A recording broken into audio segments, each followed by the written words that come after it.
Okay, talking through some VT graphs, just sort of thinking it through, a new little logic. If you're in a car and you just stare at the car's going in a straight line, that takes care of our direction, so we can think of it as a velocity.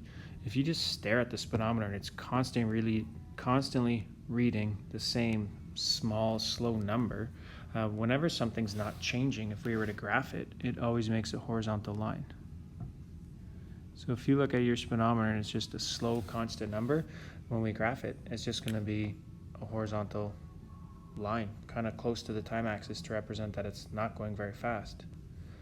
If we talk about the next graph, you're back in your car in your straight line, but this time it's a constant speed. That's a fast speed.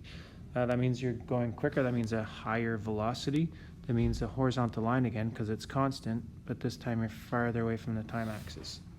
So this first graph is you're going slow at a constant speed. Second graph is you're going fast at a constant speed.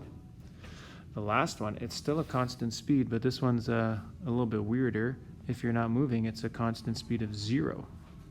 So it's going to be a horizontal line again, horizontal line for constant speed. This third case is not moving, so it's at the 0.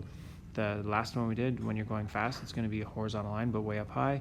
And then that first one, the horizontal line was down low to mean that you're going slowly.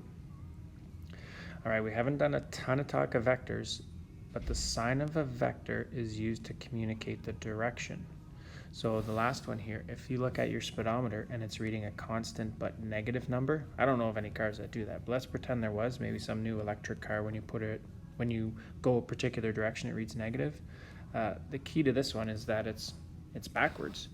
A negative velocity means you're going backwards, and we graph that by putting it on the other side of the time axis. So horizontal because it's constant, but this time we'd be below the time axis.